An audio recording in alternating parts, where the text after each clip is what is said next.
തുറന്ന് നോക്കിയപ്പോഴെന്ന് പറഞ്ഞാൽ നമ്മൾ പറഞ്ഞില്ലേ ഈ തറ തുടയ്ക്കുന്ന തുണിയില്ലേ, അത്രയും നിലവാരമില്ലാത്ത സാധനങ്ങൾ പിഞ്ചി കീറി. ഒരുപക്ഷെ ഇത് നമ്മുടെ തന്ന വ്യക്തിക്ക് അറിയത്തില്ലായിരിക്കും ഇതിനകത്ത് ഇങ്ങനത്തെ തുണികൾ, കാരണം ഇവര് കളക്ട് ചെയ്ത. അപ്പൊ എനിക്കിത് ഒന്നും അറിഞ്ഞോണ്ട് കൊണ്ട് കളയാൻ, അതായത് വയനാട്ടിൽ ചെന്നപ്പോഴായിരിക്കും അവര് പറഞ്ഞത് യൂസ് ചെയ്ത തുണി വേണ്ടെന്നുള്ളത്. യൂസ് ചെയ്ത തുണിക്കകത്ത് ഉൾപ്പെടുത്താം. വയനാട്ടിൽ ഉരുൾപൊട്ടൽ നടന്നിട്ട് ഏതാണ്ട് ഒരു 18-19 ദിവസങ്ങളോളമായി. ഇന്നലെ നടന്ന സംഭവം പോലെ ഉണ്ട്. എത്ര പെട്ടെന്നാണ് ദിവസങ്ങൾ കടന്നു പോകുന്നത്. തിരച്ചിൽ ഇനിയും നടക്കുന്നുണ്ട്. അവിടെ കാണാതായവരുടെ എന്തെങ്കിലും ഒരു തുമ്പ് കിട്ടുമോ എന്നറിയാനാണ് തിരച്ചിൽ നടക്കുന്നത്.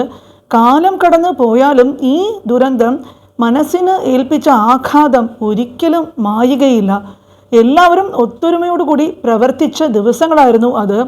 ഈ ഒത്തൊരുമ കൊണ്ട് ദുരന്തങ്ങൾ ഉണ്ടായപ്പോൾ അത് ഏതാണ്ട് ഏറെക്കുറെ അതിജീവിക്കാനായിട്ട് സാധിച്ചു.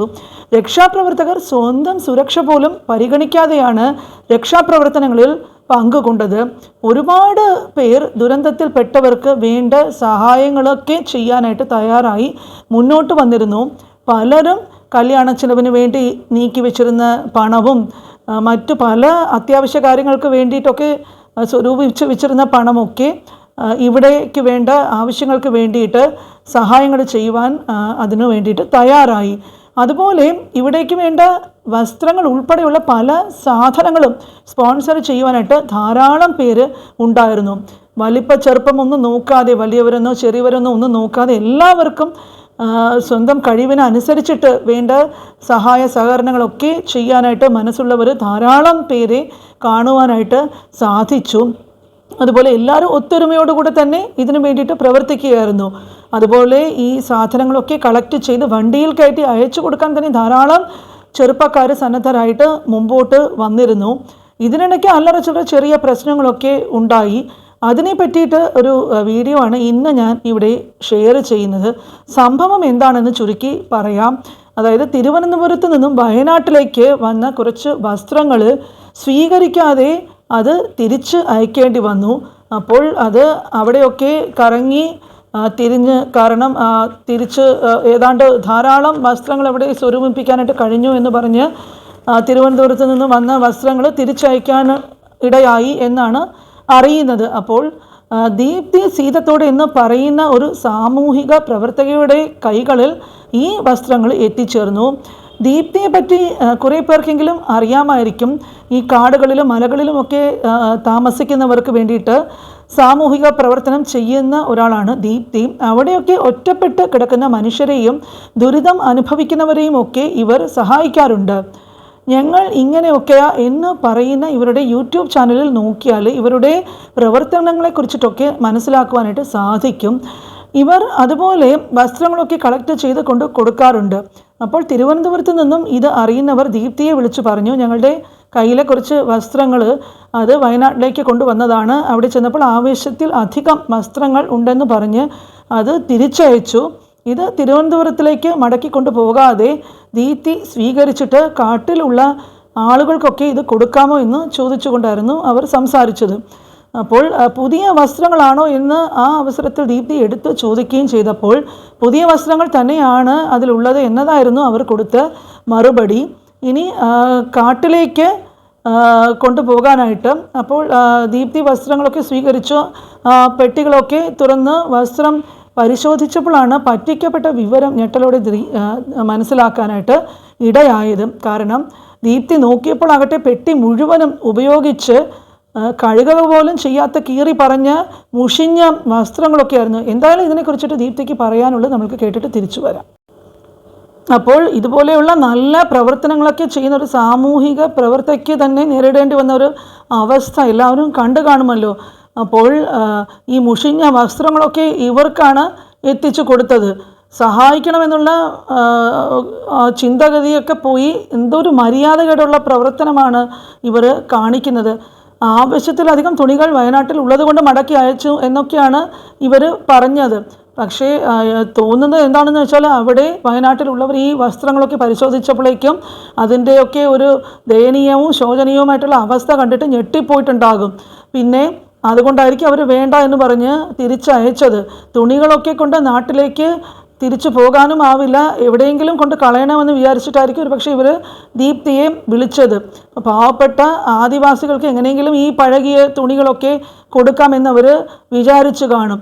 ദുരിതാശ്വാസം എന്നൊക്കെ പറഞ്ഞിട്ട് വയനാട്ടിലൊക്കെ ഒരു ട്രിപ്പ് പോയതുപോലെ തോന്നുന്നു. കാരണം അല്ലാതെ പോവുകയാണെങ്കിൽ ഈ സ്ഥലമൊക്കെ സന്ദർശിക്കാനായിട്ടൊന്നും സാധാരണക്കാർക്ക് അനുമതി ലഭിക്കാനാവാത്തത് കൊണ്ടായിരിക്കും ഇതുപോലെയുള്ള ഓരോ പരിപാടികളൊക്കെ കൊണ്ട് അവിടെയൊക്കെ ഒന്ന് സന്ദർശിച്ചിട്ട് വരാമെന്ന് വിചാരിച്ച് ഈ തുണിയൊക്കെ കൊണ്ട് ഇവർ പോയതുപോലെയാണ് തോന്നുന്നത്. ഇനി കുറച്ചുകൂടെ കണ്ടിട്ട് തിരിച്ചു വരാം.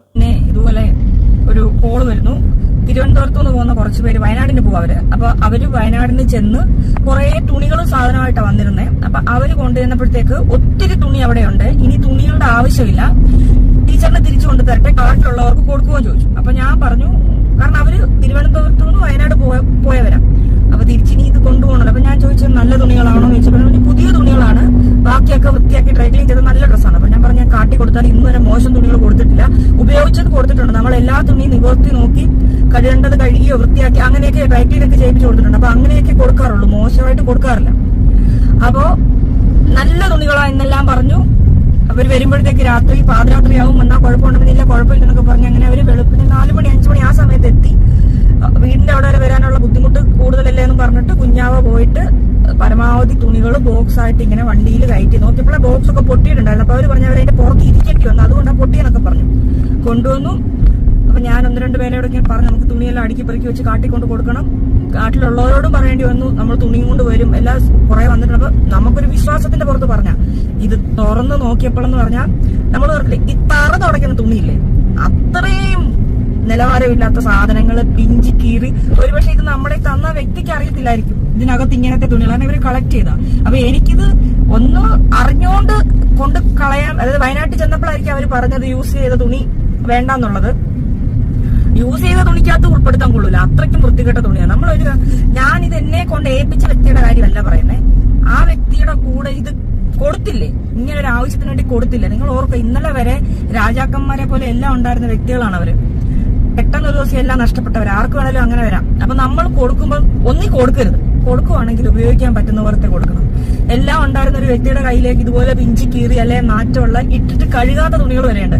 അതൊക്കെ കിട്ടുമ്പോഴത്തെ അവസ്ഥയെ നോക്കി വയ്ക്കും. അപ്പൊ അങ്ങനെയുള്ള തുണികളാണ് ഇതിൽ കൊണ്ടുവന്നിരിക്കുന്നത്.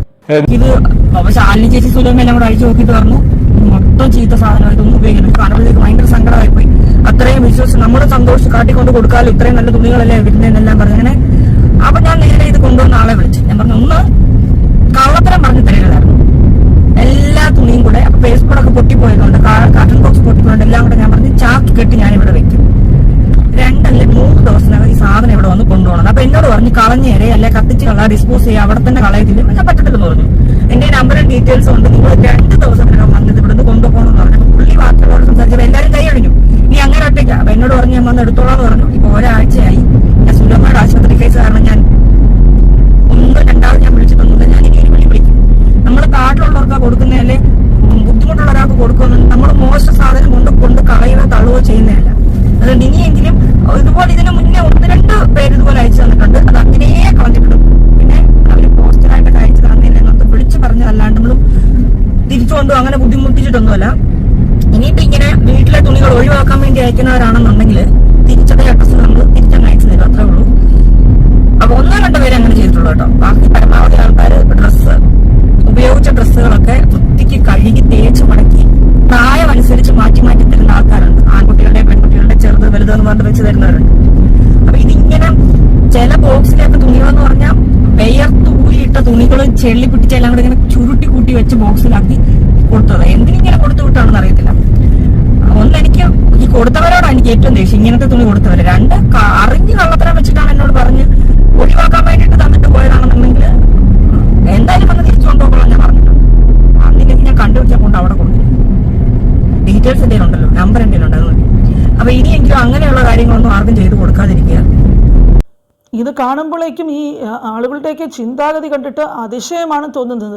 കാരണം ഈ ആദിവാസികളും ദുരിതാശ്വാസത്തിൽ ദുരിതത്തിൽപ്പെട്ടിട്ടുള്ള ആൾക്കാർക്കൊക്കെ ഒരു ആശ്വാസം എന്ന രീതിയിലുള്ള ദുരിതാശ്വാസ പ്രവർത്തനങ്ങൾ എന്നൊക്കെ പറഞ്ഞിട്ട് ഇതുപോലെ കീറിയതും പഴയതും മുഷിഞ്ഞതുമായിട്ടുള്ള തുണികളും സാധനങ്ങളും ഒക്കെ യാതൊരു ഉളുപ്പുമില്ലാതെയാണ് ഇവരൊക്കെ കൊണ്ട് കൊടുക്കുന്നത്. അല്പമെങ്കിലും മനസാക്ഷിയുള്ളവരാണെങ്കിൽ ഈ പ്രവൃത്തിയൊക്കെ ചെയ്യാനായിട്ട് സാധിക്കുമോ?